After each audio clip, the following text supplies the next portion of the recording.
है देवबंद ने इस्लाम का परचम।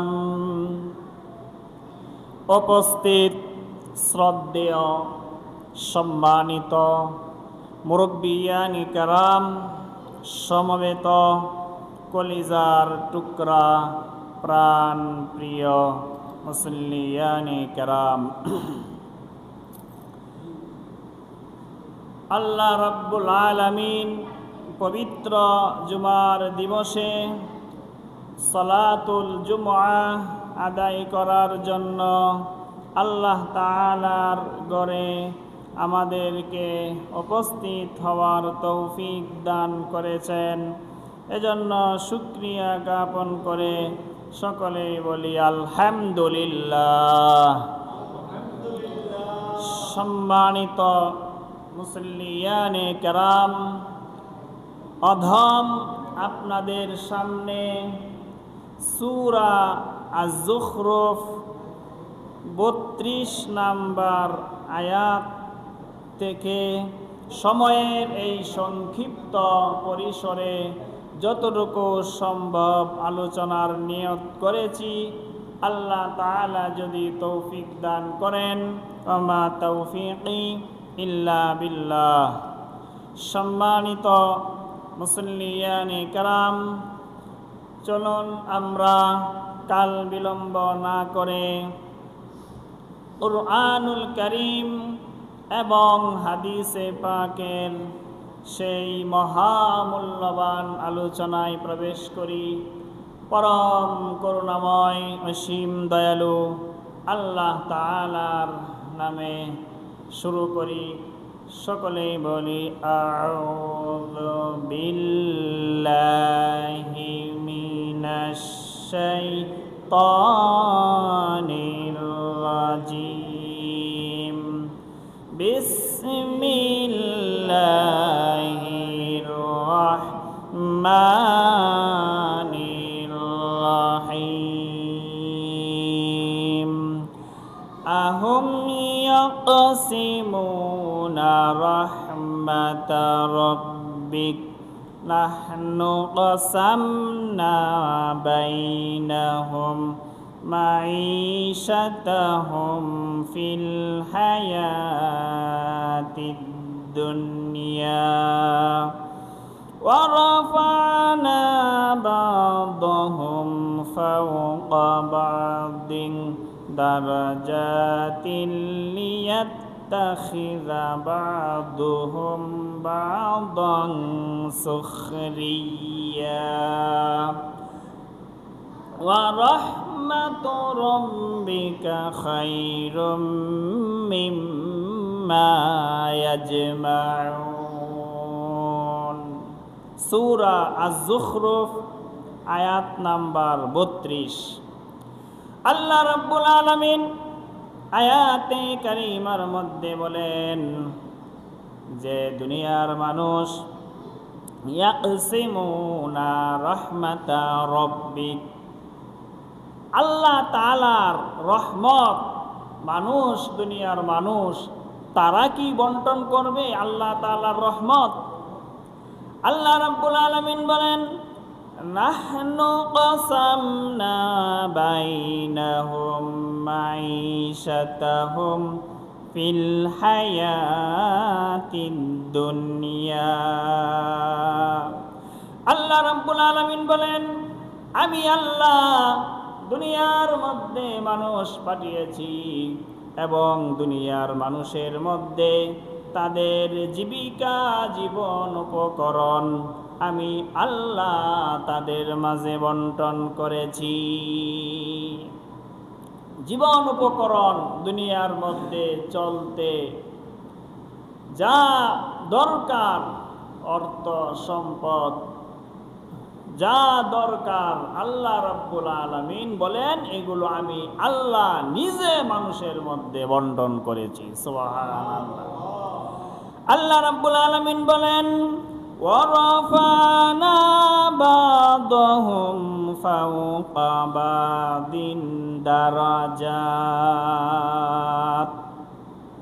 এবং আমি আল্লাহ কিছু মানুষকে কিছু মানুষের উপর মর্যাদাবান বানিয়েছি, কিছু মানুষের উপর অগ্রাধিকার দিয়ে কিছু মানুষকে বেশি মর্যাদাবান করেছি, আর কিছু মানুষকে একটু আমি আল্লাহ সম্মানের অধিকারী কম বানিয়েছি। আল্লাহ রাব্বুল আলামিন কাউকে একটু বেশি মর্যাদাবান বানিয়েছেন, অর্থ সম্পদ বেশি দিয়েছেন, আর কাউকে মর্যাদাবান দুনিয়ার মধ্যে একটু কম বানিয়েছেন। এটা কেন? আল্লাহ রাব্বুল আলামিন বলেন, লিয়াত্তাখিযা বা'দুহুম বা'দান সুখরিয়া। কাউকে বেশি মর্যাদাবান বানিয়েছি, কাউকে কম মর্যাদাবান বানিয়েছি। আল্লাহ তাআলা বলেন এর একটা কারণ হইল কিছু মানুষ যেন কিছু মানুষকে শ্রমিক হিসেবে গ্রহণ করতে পারে। এই কারণে কিছু মানুষ যেন কিছু মানুষকে শ্রমিক হিসেবে গ্রহণ করতে পারে, এই জন্য কাউকে বেশি মর্যাদাবান এবং কাউকে একটু কম মর্যাদাবান বানিয়েছি। আল্লাহ তাআলা বানিয়েছেন কাউকে বেশি মর্যাদাবান, কাউকে কম মর্যাদাবান, যেন কিছু মানুষকে শ্রমিক হিসাবে গ্রহণ করতে পারে। ভাইরা আমার, এইটা তো আল্লাহ বললেন দুনিয়ার মধ্যে কাউকে বেশি মর্যাদাবান বানিয়েছি, কাউকে কম মর্যাদাবান বানিয়েছি। দুনিয়ার নিজাম, দুনিয়ার সিস্টেম বাকি রাখার জন্য আল্লাহ তাআলা অন্য আয়াতে কারিমার মধ্যে বলেন আখিরাতে আল্লাহ তাআলার কাছে বেশি মর্যাদাবান হলো যারা মুত্তাকি। আল্লাহ রাব্বুল আলামিন বলেন ইন্না আকরামাকুম ইনদাল্লাহি আতকাকুম। আল্লাহ রাব্বুল আলামিন বলেন যে বেশি তাকওয়াবান আল্লাহ তাআলার কাছে কিয়ামতের দিন সে বেশি মর্যাদাবান হবে। হইতে পারে সে দুনিয়ার মধ্যে একজন অসহায়, নিঃস্ব, নিরীহ, দুর্বল সে দুনিয়াতে, কিন্তু আখিরাতে সে প্রভাবশালী বিশ্ব নেতা যারা আছে তাদের চাইতেও বেশি মর্যাদাবান আল্লাহ তাআলার কাছে হয়ে যেতে পারে যদি বেশি তাকওয়াবান হয়। কিয়ামতের দিন আল্লাহ তাআলার কাছে বেশি মর্যাদাবান হবে যারা আল্লাহ তাআলাকে বেশি ভয় করে চলবে দুনিয়াতে তারা। আর নবীজি বলেছেন আখিরাতের জীবনেই জীবন, আখিরাতের সুখেই সুখ, আখিরাতের স্বাচ্ছন্দ্যই স্বাচ্ছন্দ্য। এই জন্য আখিরাতে আল্লাহ তাআলাকে যে দুনিয়াতে আল্লাহ তাআলার হুকুম বেশি মেনে চলবে, আখিরাতে সে তত বেশি মর্যাদার অধিকারী হবে। আর দুনিয়ার মধ্যে আল্লাহ তাআলা কাউকে বেশি মর্যাদাবান বানিয়েছেন, কাউকে কম মর্যাদাবান বানিয়েছেন। এই দুনিয়ার যে বেশি মর্যাদাবান সে আল্লাহ তাআলার কাছে বেশি প্রিয়, যে দুনিয়াতে নিঃস্ব, নিরীহ, অসহায়, দুর্বল, কাঙ্গাল সে আল্লাহ তাআলার কাছে অপ্রিয়, এইটা কোনো কথা নাই। হইতে পারে দুনিয়ার মধ্যে একজন অসহায়, নিরীহ, কাঙ্গাল মানুষ আখিরাতে সে সবচাইতে মর্যাদাবান হয়ে যেতে পারে। আল্লাহ রাব্বুল আলামিন দুনিয়ার মধ্যে কাউকে ছোট বানিয়েছেন, কাউকে বড় বানিয়েছেন, কারো মর্যাদা বেশি দিয়েছেন, কারো দুনিয়ার মধ্যে মর্যাদা কম দিয়েছেন, কাউকে সম্পদ বেশি দিয়েছেন, কাউকে কম দিয়েছেন দুনিয়ার মধ্যে। আল্লাহ তাআলা বলেন এটা হলো যেন কিছু মানুষের প্রতি এরকমভাবে মুখাপেক্ষী থাকে। দুনিয়ার সিস্টেম ঠিক রাখার জন্য আল্লাহ তাআলা কিছু মানুষের মুখাপেক্ষী করেছেন দুনিয়ার মধ্যে। ভাইরা আমার, এই যে মনে করেন সংসদ ভবন, আজকে গতকালকে অধিবেশন শেষ হয়েছে। সংসদ ভবনে এমপি, মন্ত্রী, প্রধানমন্ত্রীরা বসে বসে তারা সংসদে বক্তব্য রেখেছেন। এই সংসদ ভবন যদি মনে করেন কিছু মানুষ যদি শ্রমিক না থাকতো, তাহলে এই সংসদ ভবন এভাবে বানানো সম্ভব হইতো না। এই যে মসজিদ, ছাদের নিচে আমরা বসে রয়েছি, যদি সবাই মনে করেন যদি কোটিপতি থাকতো, সবাই যদি থাকতো, তাহলে কে কার কাজে আসতো? কেউ কারো কাজে আসতো না। মনে করেন আমাদের এরকম প্রত্যেকটা বাড়ি ময়লার স্তূপ হয়ে যেত, দুর্গন্ধে বাড়িতে বসবাসই করা যাইত না। এরকমভাবে দুনিয়া এরকম সিস্টেম চলতো না, সবাই যদি একরকম হইত। এই জন্য দুনিয়াতে যা কিছু যত সুন্দর আছে, সব কিছুর পিছনে শ্রমিকের হাত রয়েছে। আল্লাহ রাব্বুল আলামিন দুনিয়ার সিস্টেম বাকি রাখার জন্য এরকম ভাবে কাউকে শ্রমিক বানিয়েছেন, কাউকে মালিক বানিয়েছেন। কিন্তু সাথে সাথে আবার আল্লাহ তাআলা সতর্ক করে দিয়েছেন যে শ্রমিক যে তার সাথে দুর্ব্যবহার করা, অন্যায় আচরণ করা, এটা আল্লাহ তাআলা বরদাস্ত করবেন না। হাদিসের মধ্যে এসেছে, শ্রমিকদের উপর জুলুম করলে কিয়ামতের দিন আল্লাহ রাব্বুল আলামিন শ্রমিকের পক্ষ হয়ে বাদীর ভূমিকায় অবতীর্ণ হবেন। বন্ধুরা আমার, হাদিসের মধ্যে এসেছে হযরত মারুর রাদিয়াল্লাহু তাআলা আনহু থেকে বর্ণিত যে শ্রমিকের সাথে কেমন আচরণ হওয়া উচিত, এই হাদিসটি বুখারী শরীফে আছে এবং মুসলিম শরীফের মধ্যে সংকলিত হয়েছে। মারুর রাদিয়াল্লাহু তাআলা আনহু থেকে বর্ণিত, তিনি বলেন, রবাজা একটা জায়গা, মদিনা থেকে 3 কিলোমিটার দূর একটা পাহাড়ের পাদদেশ, সেই জায়গাটার নাম রবাজা। মারুর রাদিয়াল্লাহু তাআলা আনহু বলেন, রবাজা নামক জায়গা আবু যর রাদিয়াল্লাহু তাআলা আনহুকে আমি পাইলাম, সাক্ষাৎ করলাম।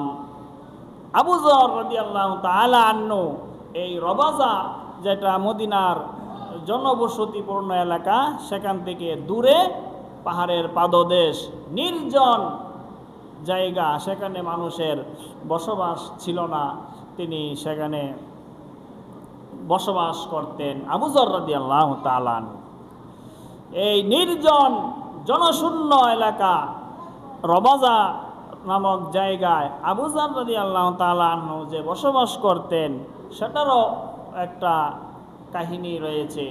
যে আবু যর রাদিয়াল্লাহু তাআলা আনহু তিনি বলতেন, কুরআনে কারীমের আয়াতের আলোকে আবু যর রাদিয়াল্লাহু তাআলা আনহু বলতেন, সেই আয়াতটা হলো সূরা আত-তাওবাহ, আয়াত নাম্বার 34।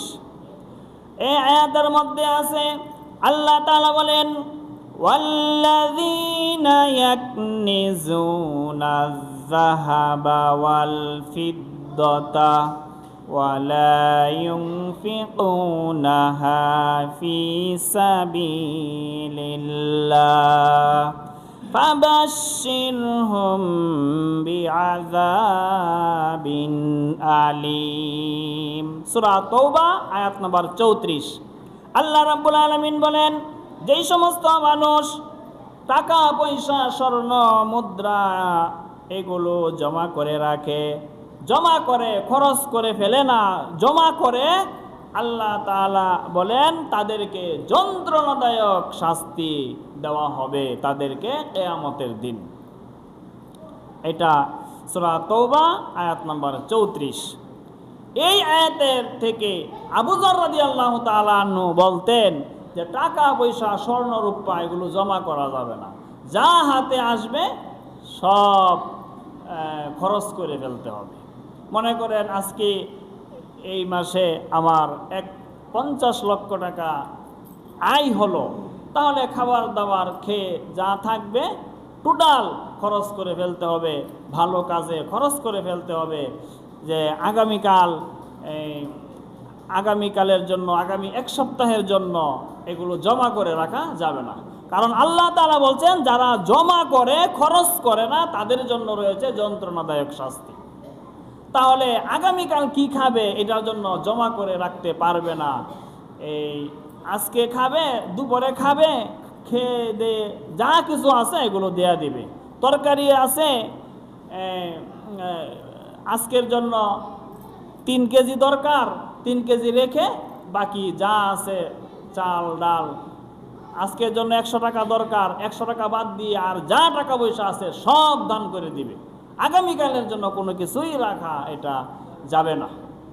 এটা আবু যর রাদিয়াল্লাহু তাআলা আনহু এই আয়াত থেকে তিনি মনে করতেন।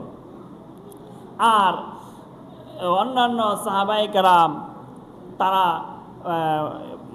মনে করতেন যে এখানে আল্লাহ তাআলা বলছেন যারা জমা করবে খরচ করবে না তাদের জন্য যন্ত্রণাদায়ক শাস্তি। এর মানে হলো যারা যাকাত ফিতরা এইগুলো দিবে না, যাকাত ফিতরা না দিয়ে খালি জমা করবে, যাকাতও দেয় না, ফিতরাও দেয় না, হজ ফরজ হয়েছে হজও করে না, তাদের জন্য যন্ত্রণাদায়ক শাস্তি। আর এটাই সকল সাহাবায়ে কেরাম মনে করতেন, এই যে যারা যাকাত ফিতরা এগুলো দিয়ে কেউ যদি কোটি কোটি টাকা জমিয়ে রাখে কিন্তু বছরে বছরে যাকাত ফিতরা দান এগুলো কৃপণতা করে না, করে তাদের কোটি কোটি টাকা পয়সা জমিয়ে রাখলেও কোনো গুনাহ নাই, রাখতে পারবে। কিন্তু আবু যর রাদিয়াল্লাহু তাআলা আনহু তিনি বলতেন যে জমা করা যাবে না, আগামীকালকের জন্য জমা করে রাখা যাবে না। এই জন্য আল্লাহ রাসূল সাল্লাল্লাহু আলাইহি সাল্লামের ইন্তেকালের পরে তখন উসমান রাদিয়াল্লাহু তাআলা আনহু আমিরুল মুমিনিন, আবু বকর রাদিয়াল্লাহু তাআলা আনহু ছিলেন। আবু বকর রাদিয়াল্লাহু তাআলা আনহু ইন্তেকালের পরে উমর রাদিয়াল্লাহু তাআলা আনহু আমিরুল মুমিনিন ছিলেন। উমর রাদিয়াল্লাহু তাআলা আনহুর পরে উসমান রাদিয়াল্লাহু তাআলা আনহু আমিরুল মুমিনিন ছিলেন। উসমান রাদিয়াল্লাহু তাআলা আনহু যখন আমিরুল মুমিনিন ছিলেন তখনকার সময়ের ঘটনা। তখন এই আবু যর রাদিয়াল্লাহু তাআলা আনহু যার বাড়িতে ঘরে গিয়ে দেখতেন যে একদিনের বেশি খাবার দাবার টাকা পয়সা আছে, তাকেই এরকমভাবে হাতে লাঠি থাকতো, তাকে প্রহার করতেন। আর আবু যর রাদিয়াল্লাহু তাআলা আনহু আল্লাহ রাসূল সাল্লাল্লাহু আলাইহি সাল্লামের খুব প্রিয় ভাজন এবং আল্লাহ রাসূলের খেদমত করতেন, আল্লাহ রাসূল সাল্লাল্লাহু আলাইহি সাল্লামের সাথে সবসময় থাকতেন, বয়স্ক সাহাবী আবু যর রাদিয়াল্লাহু তাআলা আনহু। এই জন্য কেউ কিছু ওনাকে বলতেন না, কিন্তু তিনি এই অতিরিক্ত একদিনের বেশি টাকা পয়সা খাদ্য পানীয় এগুলো থাকলে তাকেই প্রহার করা শুরু করতেন। এই অবস্থা তখন উসমান রাদিয়াল্লাহু তাআলা আনহু বললেন, আপনি সিরিয়ায় চলে যান, মদিনায় মানুষের অসুবিধা হচ্ছে, আপনি সিরিয়ায় চলে যান। আমিরুল মুমিনিন অর্ডার, তিনি সিরিয়ায় চলে গেছেন। সিরিয়া গিয়েও তিনি একই অবস্থা, অর্থাৎ তিনি মনে করতেন যে পরে আগামীকালকের জন্য জমা করে রাখা যাবে না।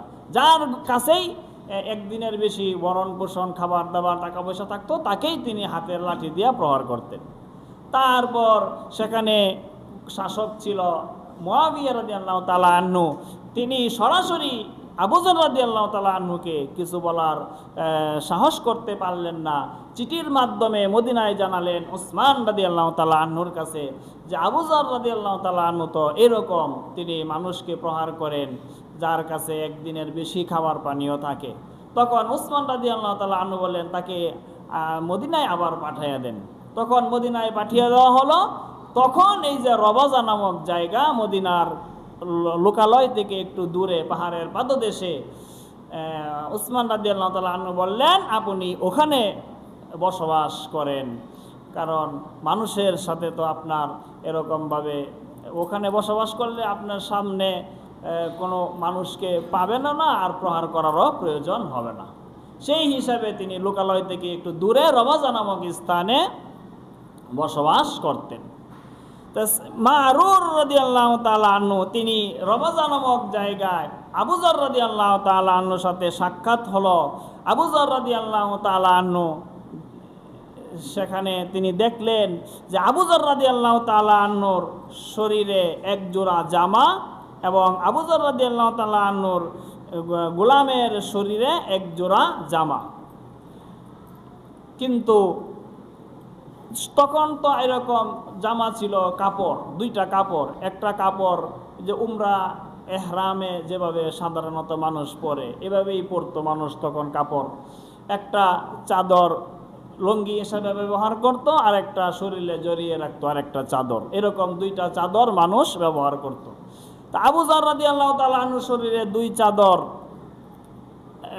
লুঙ্গি হিসাবে যেটা ব্যবহার করছেন এটা একেবারে খুবই কম দামি নিম্নমানের, আর চাদর হিসাবে যেটা ব্যবহার করছেন সেটা খুবই মূল্যবান দামি কাপড়। আর গোলামের শরীরে যে দুইটা চাদর, সেখানেও গোলামের শরীরের যে জড়ানো সেটা খুবই দামি মূল্যবান কাপড়, আর লুঙ্গি হিসাবে যেটা ব্যবহার করছেন সেটা খুবই নিম্নমানের এবং ছিঁড়া ফাড়া কাপড়।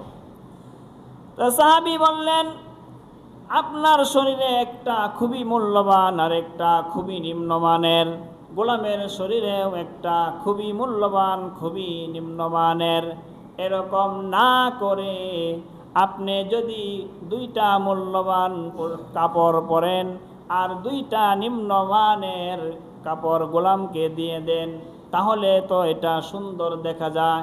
একটা খুবই মূল্যবান আর একটা একেবারেই নিম্নমানের, এটা তো দেখতেও অসুন্দর দেখা যায়। তখন আবু যর রাদিয়াল্লাহু তাআলা আনহু বললেন যে হে মারুর শুনো, ইন্নী সাবাবতু রাজুলান ফাআইয়ারতুহু বিউম্মিহি ফাকালা নবী সাল্লাল্লাহু আলাইহি ওয়াসাল্লাম। তখন আবু যর রাদিয়াল্লাহু তাআলা আনহু বললেন যে আমি একজন গোলামকে তার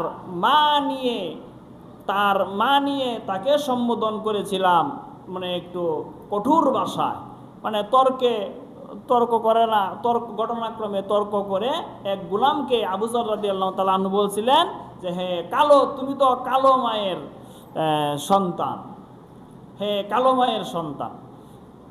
অর্থাৎ গোলামরা তখন খুব কালো হইতো, গোলামদের এই কালো চেহারা থাকতো। সেই গোলামকে তিনি বললেন মানে একটু তর্ক করতে গিয়া যে কালো মায়ের সন্তান। তো এইভাবে মাকে নিয়ে কালো মায়ের সন্তান বলছেন গোলামকে আবু যর রাদিয়াল্লাহু তাআলা আনহু। তিনি বলেন যে আমার এই কথাটা আমি যে একটু গালির মতো হয়ে গেছে, আমি গোলামেরকে কালো মায়ের সন্তান বলছি, এটা আল্লাহর রাসূল সাল্লাল্লাহু আলাইহি ওয়াসাল্লামের কানে গেছে।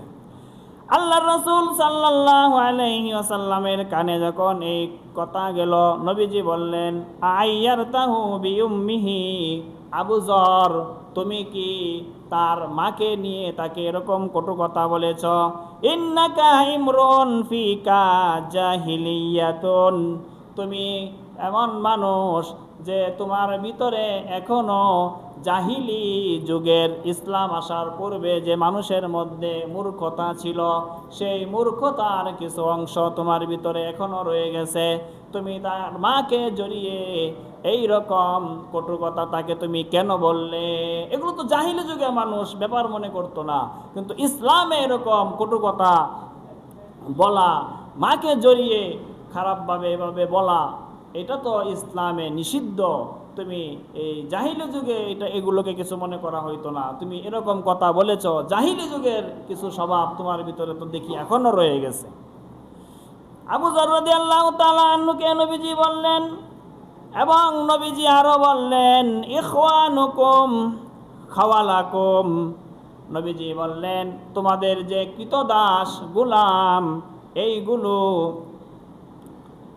খাওয়ালুকুম তোমাদের ভাই, ইখওয়ানুকুম খাওয়ালুকুম তোমাদের কৃতদাস তোমাদের গোলাম যারা তোমাদের অধীনে আছে তারা গোলাম ঠিক আছে, কিন্তু তারাও তোমাদের ভাই। জালাহুমুল্লাহু তাহতা আইদিকুম, এরাও মানুষ, আল্লাহ তাআলা এদেরকে তোমার অধীন করে দিয়েছেন। ফামান কানা আখুহু তাহতা ইয়াদিহি, যেই ব্যক্তি যাদের গোলাম থাকে সে আল্লাহ তাআলা তার ভাইকে তার অধীন বানিয়ে দেয়, গোলাম বানিয়ে দেয়, কর্মচারী বানিয়ে দেয়। নবীজি বলেন ফালিয়ুতাইমুহু মিম্মা ইয়াকুলু ওয়াল ইউলবিসহু মিম্মা ইয়ালবাসু, নবীজি বললেন অধীনস্থ শ্রমিক কর্মচারী যারা আছে তাদেরকে মালিক যা খাবে সেই খাবার থেকেই তাদেরকেও খাওয়াবে, এবং মালিক যা পরিধান করবে সেই রকম অংশে সেই মানের পুরাপুরি না হলেও কিছু সেই মানের কাপড় তাদেরকেও পরাবে। ওয়ালা তুকাল্লিফুহুম মা ইয়াগলিবুহুম, এবং নবীজি বললেন অধীনস্থ কর্মচারী যারা আছে তাদেরকে সাধ্যের বাইরে অতিরিক্ত বোঝা তাদের উপর চাপিয়ে দিও না। ফাইন কাল্লাফতুমুহুম ফাআইনুহুম, যদি কোনো ভারী কাজ তাদেরকে দাও তাহলে তোমরা মালিক পক্ষ তাদেরকে সহযোগিতা করবে। হাদিসটি বুখারী এবং মুসলিম শরীফে সংকলিত হয়েছে। অর্থাৎ ভারী কোনো কাজ দিলে সেই কাজ তোমরা মালিকরাও তাকে করে সহযোগিতা করবে, তাহলে অনুধাবন করতে পারবে কাজটা করা আসলে কেমন। না করলে তো আর সেটা অনুধাবনও করতে পারবে না, তখন তোমার অধীনস্থ ভাইয়ের কি কষ্ট হচ্ছে অনুধাবন করতে পারবে না। তুমি নিজেও করবে, সহযোগিতা করবে, তাহলে তুমি বুঝতে সক্ষম হবে তোমার অধীনস্থ ভাইয়ের কি পরিমাণ কষ্ট হচ্ছে, সেটা বুঝবে এবং সেটা অনুধাবন করতে সক্ষম হবে। এই জন্য ভারী কোনো কাজ দিলে তোমরা করে সেই কাজে তোমাদের অধীনস্থ ভাইদেরকে তোমরা সহযোগিতা করবে। এরকম ভাবে রাসূল আকরাম সাল্লাল্লাহু আলাইহি ওয়াসাল্লাম শ্রমিক এবং কর্মচারী অধীনস্থ যারা তাদের হক এরকমভাবে ইসলামের মধ্যে নিশ্চিত করা হয়েছে। বুখারী শরীফের আরেকটি হাদিস 5460 নম্বর হাদিস, আল্লাহর রাসূল সাল্লাল্লাহু আলাইহি ওয়াসাল্লাম বলেন ইযা আতা আহাদাকুম খাদিমুহু বিতআমিহি, যদি তোমাদের খাদেম খাবার নিয়ে আসে তোমাদের সামনে, তাহলে এই খাদেমকে, এই কর্মচারীকে, শ্রমিককে তোমাদের সাথে বসিয়ে তাদেরকে খাওয়াবে। ফাইন লাম ইউজলিসহু মাহু, যদি কোনো মালিক তার সাথে বসিয়ে কর্মচারীকে অধীনস্থ লোকদেরকে না খাওয়ায় সাথে বসিয়ে, ফাল ইউনাবিলহু উকলাতান আও উকলাতাইনে ফাইন্নাহু ওয়ালিয়া হাররাহু ওয়া ইলাজাহু। রাসূল আকরাম সাল্লাল্লাহু আলাইহি ওয়াসাল্লাম বললেন সাথে বসিয়ে যদি অধীনস্থদের না খাওয়াও, অন্তত পক্ষে 1 লোকমা 2 লোকমা তাদেরকে খাওয়াবে, 1 লোকমা 2 লোকমা তাদেরকে দিবে, তাদেরকে প্রদান করবে, তাদেরকে খাওয়াবে। মুহতারাম হাজিরিন, এইভাবে শ্রমিকদের সাথে, অধীনস্থদের সাথে কেমন আচরণ হবে ইসলাম আমাদেরকে শিখিয়েছেন।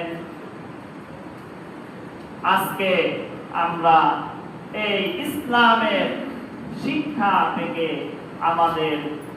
আমরা অনেক দূরে, এই ব্যাপারে আমাদের ধারণা নেই। ভাইয়েরা আমার, আল্লাহ রাব্বুল আলামিন অন্য হাদিসে এসেছে কেউ যদি শ্রমিকের উপর জুলুম করে তাহলে অধীনস্থদের পক্ষ হয়ে বাদী ভূমিকায় অবতীর্ণ হবেন রব্বুল আলামিন কিয়ামতের ময়দানে। এই জন্য গালি-গালাজ, অতিরিক্ত চাপ এইগুলো আমাদের অধীনস্থদেরকে দেওয়া যাবে না। আল্লাহ রাসূল সাল্লাল্লাহু আলাইহি সাল্লাম বললেন, আবু যর রাদিয়াল্লাহু তাআলা আনহু তিনি বলছেন এক বুলাকে যে কালো মায়ের সন্তান, নবীজি বলছেন জাহিলি যুগের স্বভাব দেখি তোমার মধ্যে এখনো কিছু রয়ে গেছে। এই কথাটা বলার কারণে এই জন্য গালি-গালাজ, অশালীন কথা এগুলো আমাদের পরিহার করতে হবে। গালি-গালাজ এগুলো গুনাহে কবিরা কবিরা গুনার ভিতরে পড়ে যায়। ইসলাম আমাদেরকে শিখিয়েছেন, ইসলামের খলিফা, প্রথম খলিফা আবু বকর রাদিয়াল্লাহু তাআলা আনহু, রাসূল আকরাম সাল্লাল্লাহু আলাইহি ওয়াসাল্লাম মৃত্যুর আগে একটা মুজাহিদের বাহিনী তৈরি করেছেন। এক এলাকায় মুজাহিদ বাহিনী পাঠাবেন। সেখানে মুজাহিদ বাহিনীর যে লিডার নবীজি নিযুক্ত করেছেন উসামা রাদিয়াল্লাহু তাআলা আনহুকে। আর উসামা রাদিয়াল্লাহু তাআলা আনহুর বাবা ছিল গোলাম, তিনি গোলামের সন্তান ছিলেন উসামা রাদিয়াল্লাহু তাআলা আনহু। সেই উসামা রাদিয়াল্লাহু তাআলা আনহুকে আল্লাহ রাসূল সাল্লাল্লাহু আলাইহি ওয়াসাল্লাম এক এলাকায় পাঠাবেন মুজাহিদ বাহিনী, সৈনিক সেনাবাহিনী। সেই সেনাবাহিনীর লিডার নিযুক্ত করেছেন আল্লাহ রাসূল সাল্লাল্লাহু আলাইহি ওয়াসাল্লাম উসামা রাদিয়াল্লাহু তাআলা আনহু। এবং সেই সেনাবাহিনীর মধ্যে উমর রাদিয়াল্লাহু তাআলা আনহু ছিলেন একজন সাধারণ সৈনিক হিসাবে। উমর রাদিয়াল্লাহু তাআলা আনহু ছিলেন। আল্লাহ রাসূল সাল্লাল্লাহু আলাইহি ওয়াসাল্লাম বাহিনীটা তৈরি করেছেন, প্রেরণ করতে পারেন নাই, নবীজির ইন্তেকাল হয়ে গেছে। রাসূল আকরাম সাল্লাল্লাহু আলাইহি ওয়াসাল্লামের ইন্তেকালের পরে আবু বকর রাদিয়াল্লাহু তাআলা আনহু এই মুজাহিদ বাহিনী প্রেরণ করার উদ্যোগ নিলেন, পাঠালেন। এবং উসামা রাদিয়াল্লাহু তাআলা আনহু বাহনের উপর রওনা করেছেন। আবু বকর রাদিয়াল্লাহু তাআলা আনহু আমিরুল মুমিনিন, মুসলিম জাহানের রাষ্ট্রনায়ক, পায়ে হেঁটে গিয়ে উসামা রাদিয়াল্লাহু তাআলা আনহু সওয়ারির উপরে বিনয়ের সাথে বলতেছেন, উসামা তুমি তো এই বাহিনীর লিডার, উমর একজন সাধারণ সৈনিক, আমি সবেমাত্র রাষ্ট্রনায়ক হয়েছি, খলিফা হয়েছি, আমিরুল মুমিনিন হয়েছি, উমরকে আমার প্রয়োজন। তুমি যদি অনুমতি দাও তাহলে উমরকে আমার সাথে রেখে যাও, বাকি সৈন্যদেরকে নিয়ে যাও। উসামা রাদিয়াল্লাহু তাআলা আনহু বললেন, হে আমিরুল মুমিনিন, আপনি আমিরুল মুমিনিন, আমি সওয়ারির উপরে, আপনি এইভাবে আমার সাথে কথা বলতেছেন, আমার লজ্জা অনুভব হচ্ছে। আপনি কেন এইভাবে আমার সাথে কথা বলতেছেন? আপনি তো ইচ্ছা করলেই উমর রাদিয়াল্লাহু তাআলা আনহুকে রেখে দিতে পারেন। আবু বকর রাদিয়াল্লাহু তাআলা আনহু বললেন, যেটা ইসলাম আমাদেরকে শিখিয়েছে, হতে পারে আমি আমিরুল মুমিনিন, কিন্তু তুমি তো এই বাহিনীর লিডার, আর এই জন্য তোমার থেকে আগে বাহিনী আল্লাহ রাসূল সাল্লাল্লাহু আলাইহি সাল্লাম নাম ঘোষণা করেছেন কারা কারা শরীক হবে, এই জন্য আমি তোমার কাছে এভাবে অনুমতি চাইলাম। ভাইরা আমার, এই জন্য ইসলাম অধীনস্থদের অধিকার নিশ্চিত করেছেন, শ্রমিকের অধিকার নিশ্চিত করেছেন ইসলাম। এবং শ্রমিকদেরকে ইসলামের দিক নির্দেশনা হলো যে সময়টা মালিকের সাথে চুক্তি হয়েছে, কথার কথা মনে করেন 8 ঘন্টা সময় আমি মালিককে দিব, এইরকম একটা চুক্তি হয়েছে, তাহলে যদি এই 8 ঘন্টার 5টা মিনিটও আমি ফাঁকি দেই, মালিককে না জানিয়ে ফাঁকি দেই, তাহলে এই 8 ঘন্টার মধ্যে 5 মিনিট যদি আমরা ফাঁকি দেই, এই 5 মিনিটের টাকা হিসাব করে যা আসে সেইটা শ্রমিকের নেওয়া, বুক করা, এটা শ্রমিকের জন্য হালাল হবে না। এই 8 ঘন্টায় আমাদেরকে মালিককে দিতে হবে। এইভাবে ইসলাম শ্রমিককেও সতর্ক করেছেন এবং মালিককেও এরকম ভাবে সতর্ক করেছেন যে কোন প্রকারের যেখানে পারিশ্রমিক ন্যায্য, সেই ন্যায্য পারিশ্রমিক থেকে যদি শ্রমিকদের বঞ্চিত করা হয়, হক নষ্ট করা হয়, তাহলে শ্রমিকদের পক্ষ হয়ে আল্লাহ তাআলা বাদীর ভূমিকায় অবতীর্ণ হবেন এবং শ্রমিকরাও যদি মালিককে ধোঁকা দেয়, কর্মে ফাঁকি দেয়, সেখানেও তাদের বেতন এরকম ভাবে হালাল হবে না। ইসলামের এরকম দিক নির্দেশনা দেওয়া হয়েছে। ইসলামী এই দিক নির্দেশনাগুলো যদি আমরা যারা দেশবাসী, মালিক পক্ষ, শ্রমিক পক্ষ সকলেই যদি ইসলামের যে শ্রমনীতি আছে, ইসলামী বিধিবিধান যদি বাস্তবায়িত হয়, তাহলে মালিক পক্ষ, শ্রমিক পক্ষ উভয়ের মধ্যে এরকম ভ্রাতৃত্বের বন্ধন সৃষ্টি হবে, তখন আর কখনো বিশৃঙ্খলা সৃষ্টি হবে না। এইরকম ভাবে সব ক্ষেত্রে ইসলামের সুস্পষ্ট দিক নির্দেশনা রয়েছে। কিভাবে প্রস্রাব করবে একজন মানুষ, কিভাবে পায়খানা করবে, এইগুলো সহ কিভাবে রাষ্ট্র পরিচালনা করা হবে, সব বিষয়ে ইসলামের সুস্পষ্ট দিক নির্দেশনা রয়েছে। ইসলামের সব ক্ষেত্রে ইসলামের দিক নির্দেশনাগুলো যেন আমরা বাস্তবায়ন করতে পারি, আল্লাহ রাব্বুল আলামিন আমাদেরকে তৌফিক দান করেন। সকলেই বলি আমিন। ইসলামী দিক নির্দেশনাগুলো বাস্তবায়ন করলে, কোরআনের আইন চালু হলে সর্বত্র শান্তি আর শান্তি বিরাজ করবে। আল্লাহ তাআলা আমাদেরকে কোরআনের নীতিমালা গ্রহণ করার তৌফিক দান করেন। সকলেই বলি আমিন। ওয়া আলহামদুলিল্লাহি রাব্বিল আলামিন।